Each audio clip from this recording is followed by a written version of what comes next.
glavnih zablude koje imamo u vezi sa stresom je da smo skloni da kada kažemo reč stres ili kada čujemo nešto o stresu, automatski mislimo na nešto negativno. Mislimo da je rezultat nekih negativnih događaja, da se nešto loše dešava, ali zapravo nije tako.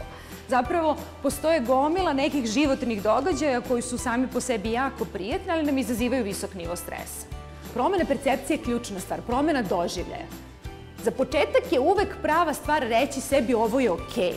Sasvim je okej da nešto bude dovoljno dobro. Sasvim je okej što sigurno ima greške. Sasvim je okej što ne može da bude savršen.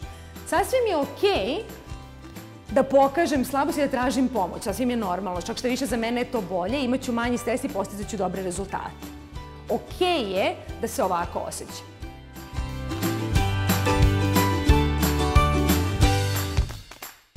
Dakle, stres je uvek rezultat nekog disbalansa, nekog poremećaja ravnoteže. Nešto ne možemo da uradimo, s nečim ne možemo da se izborimo.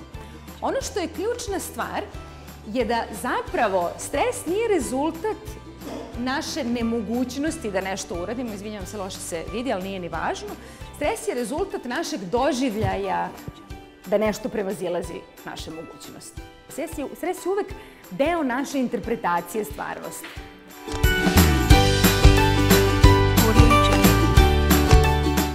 Ako nemamo baš ni malo stresa u životu, to ne valja.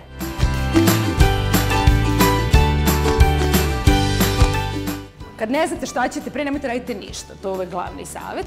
Napravite pauzu. Kratku, kakvu god. Izađite, kupite čokoladicu, nešto sasvim drugo uradite, onda se vratite, napravite listu prioriteta i onda korak po korak pojedete tog slona šniclu po šniclu. Ne može ceo, mora malo po malo.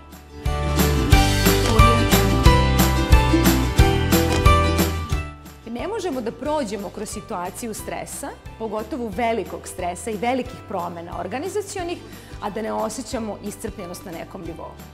I tu je isto jako bitno da prepoznamo, ako poznajemo svoj radni stil i poznajemo očekivanja kompanije, da kažemo sebi okej je da ja sada jedno vreme nisam na apsolutno maksimumu svoje brzine ili postignuća ili bilo čega. Moramo malo da se odmerimo, moramo da se regenerišemo. Ne dozvolite da ono što ne možete, da vas onemogući u onome što možete. Mnogo toga ne možemo, ali ipak ima dosta toga što možemo da uradimo i to je negde naša mantra.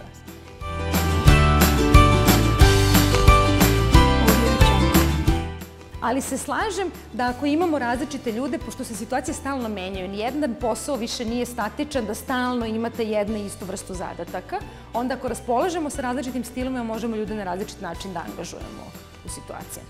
Ono što je izazov za menadžera je kako da poznajete i da upravljate sa svim tim potpuno različitim ljudima. A uvek nam je naravno najveći izazov kako sa ljudima koji su najrazličitiji od nas. Da ih razumemo i da im pomognemo.